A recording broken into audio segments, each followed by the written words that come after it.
उस्मानी, brigadier उस्मानी, तो उनका भले बलूचिस्तान रेजिमेंट में थे, तो बलूचिस्तान रेजिमेंट तो 1947 के बाद ना बना जी।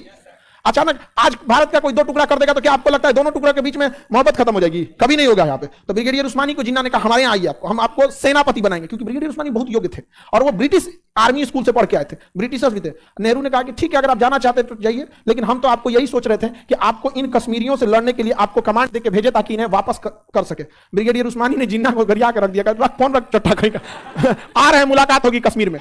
और ब्रिगेडियर उस्मानी अपनी पूरी पलटन लेके, सरदार पटेल गृह मंत्री थे, आदेश दिए ही थे, और इधर नेहरू ने आदेश दे दिया और उधर हस्ताक्षर कर दिया, संवैधानिक अधिकार हो गया। ब्रिगेडियर उस्मानी अपनी सेना लेके पहुंचे और यहां पाकिस्तानी सब नौसेरा से आगे बढ़ रहे थे, सब मारे, सब उधिया दिया सब। जिस दिन से कमांड लिए थे ब्रिगेडियर उस्मानी, उस दिन से लेके आज 2022 तक पाकिस्तानी एक कदम आगे नहीं बढ़ पाए, एक कदम नहीं आए।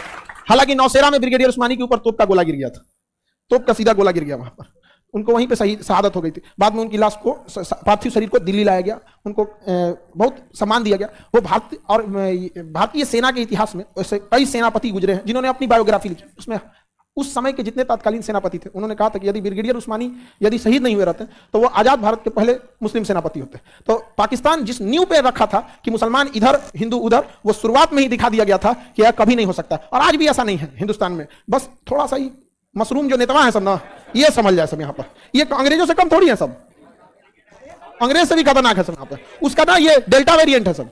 गले हस्ताक्षर करता हूं, जैसे हस्ताक्षर हो गया अब सेना पूरी तरह जाने के लिए तैयार थी।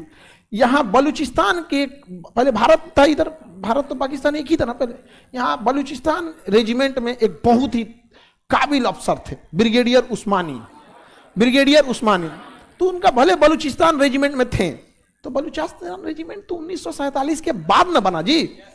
अचानक आज भारत का कोई दो टुकड़ा कर देगा तो क्या आपको लगता है दोनों टुकड़ों के बीच में मोहब्बत खत्म हो जाएगी? कभी नहीं होगा यहाँ पे। तो ब्रिगेडियर उस्मानी को जिन्ना ने कहा हमारे यहाँ आइए, आपको हम आपको सेनापति बनाएंगे, क्योंकि ब्रिगेडियर उस्मानी बहुत योग्य थे और वो ब्रिटिश आर्मी स्कूल से पढ़ के आए थे, ब्रिटिशर्स भी थे।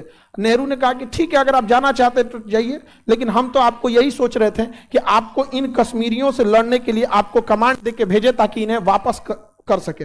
ब्रिगेडियर उस्मानी ने जिन्ना को गरिया के रख दिया, रख फोन रख चट्टा कहीं का आ रहे हैं, मुलाकात होगी कश्मीर में। और ब्रिगेडियर उस्मानी अपनी पूरी पलटन लेके, सरदार पटेल गृह मंत्री थे, आदेश दिए ही थे, और इधर नेहरू ने आदेश दे दिया और उधर हस्ताक्षर कर दिया, संवैधानिक अधिकार हो गया। ब्रिगेडियर उस्मानी अपनी सेना लेके पहुंचे और यहां पाकिस्तानी सब नौसेरा से आगे बढ़ रहे थे, सब मारे, सब उधिया दिया सब। जिस दिन से कमांड लिए थे ब्रिगेडियर उस्मानी, उस दिन से लेके आज 2022 तक पाकिस्तानी एक कदम आगे नहीं बढ़ पाए, एक कदम नहीं आए। हालांकि नौसेरा में ब्रिगेडियर उस्मानी के ऊपर तोप का गोला गिर गया था, तोप का सीधा गोला गिर गया वहां पर, उनको वहीं पे सही शहादत हो गई थी। बाद में उनकी लाश को, पार्थिव शरीर को दिल्ली लाया गया, उनको बहुत सम्मान दिया गया। वो भारतीय सेना के इतिहास में ऐसे कई सेनापति गुजरे हैं जिन्होंने अपनी बायोग्राफी लिखी, उसमें उस समय के जितने तत्कालीन सेनापति थे उन्होंने कहा था कि यदि ब्रिगेडियर उस्मानी यदि शहीद नहीं हुए रहते तो वो आजाद भारत के पहले मुस्लिम सेनापति होते। तो पाकिस्तान जिस नींव पे रखा था कि मुसलमान इधर हिंदू उधर, वो शुरुआत में ही दिखा दिया गया था कि यह कभी नहीं हो सकता। और आज भी ऐसा नहीं है हिंदुस्तान में, बस थोड़ा सा ही मशरूम जो नेता है सब ना, ये समझ जाए सब यहाँ पर, ये अंग्रेजों से कम थोड़ी है सब, अंग्रेज से भी खतरनाक है सब यहाँ पर, उसका ना ये डेल्टा वेरिएंट है सब।